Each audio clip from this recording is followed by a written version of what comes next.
Thanks for joining us. I'm Shannon Martin. Just under 2 hours till the puck drops for the Leafs do or die Game 7. Head coach Sheldon Keefe spoke to the media just a couple of hours ago about the challenge in front of them. Believed in our group all throughout this series and this season, and obviously, you know, our performance in the last two games has earned us even more confidence and another game on the schedule. So yeah, you got great confidence, but it doesn't change the challenge. You know, the challenge is still significant. These games in this series has been extremely tight, and Game 7 certainly would be no different. The Leafs looking to ride that momentum that's been building over the last two games to do something a Leafs team hasn't done since 1959, beat the Boston Bruins in the playoffs. So let's go straight to Greg Ross. He's standing by live for us with the fans at Maple Leaf Square. Greg, fair to say the fans are fired up tonight.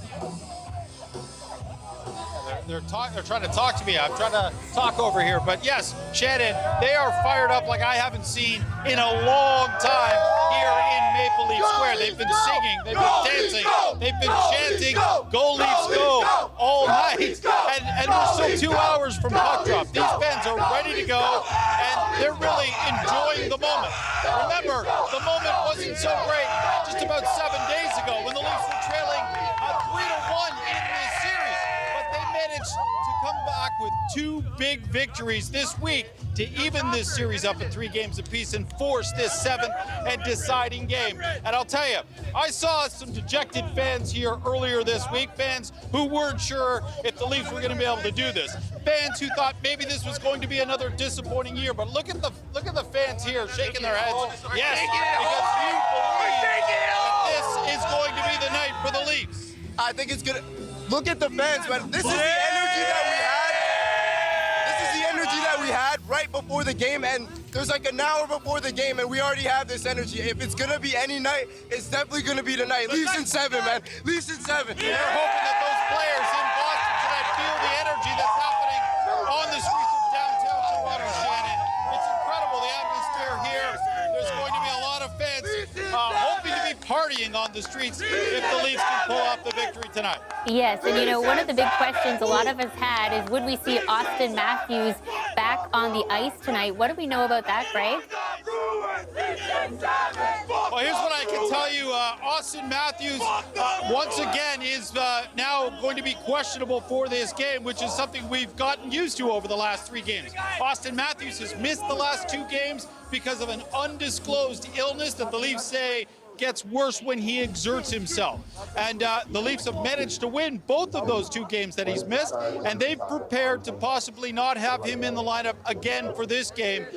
They're not saying he won't be in the lineup, but they're certainly not telling us that he will be in the lineup, and that, to me, means that this is going to be a game-time decision for the Leafs' leading scorer, Austin Matthews, who scored a record 69 goals for the team this year.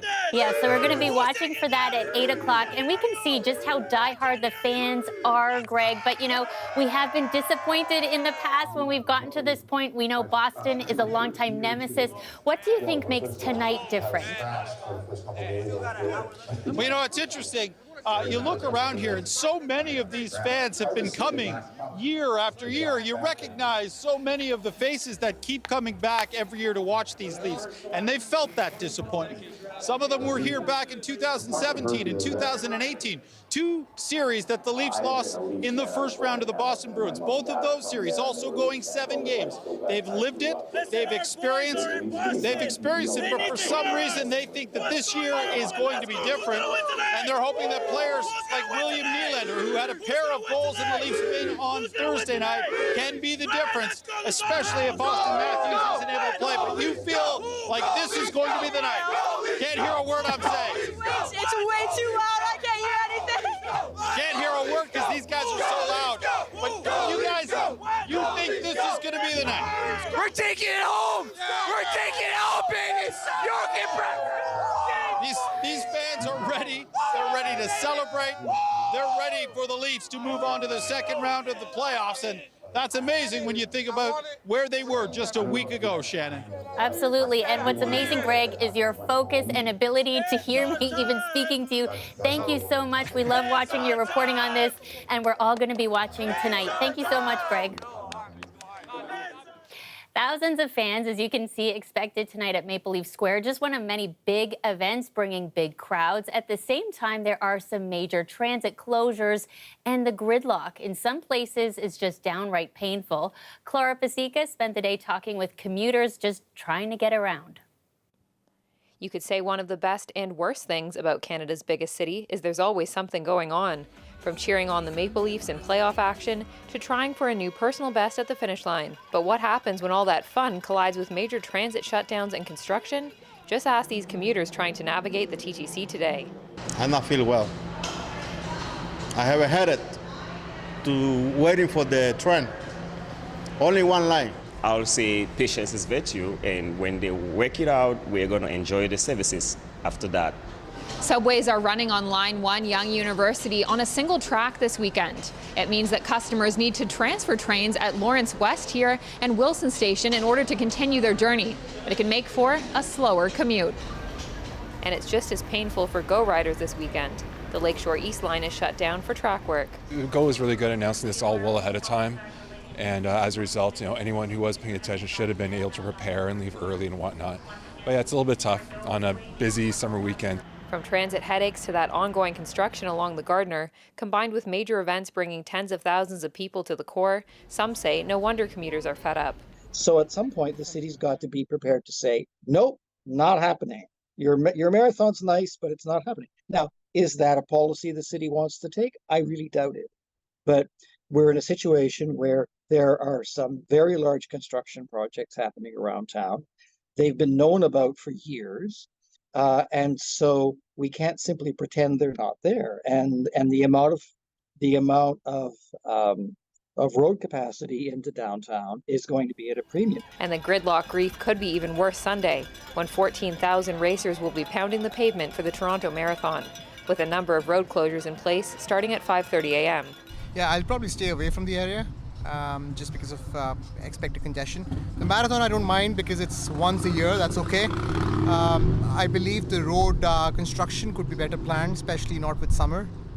Feels like we have two seasons, winter and construction. It might just be the kind of weekend to walk or take two wheels, if you can. Clara Pasica, CBC News, Toronto. Pro-Palestinian demonstrators are keeping up their encampments on campuses at two of Canada's biggest universities, including the U of T. Thomas Daglow was there today, where students, much like those at McGill and south of the border, say they have no intention of leaving. Demonstrators in Montreal marching from Concordia University a few blocks away to McGill. The latest evidence their downtown demonstration isn't losing steam, more than a week after students and other pro-Palestinian activists started pitching tents at that prestigious school.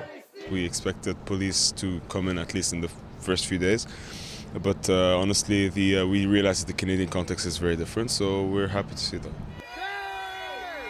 Different than this. U.S. police moving in this week to dismantle encampments at New York's Columbia University and on the West Coast at UCLA. At a University of Michigan graduation on Saturday, protesters in the crowd held up Palestinian flags and scarves. It wasn't long before officers stepped in. And overseas, demonstrators marched near Ireland's oldest university, days after the student union was hit with a big fine. We are continuing our peaceful protest for Palestine.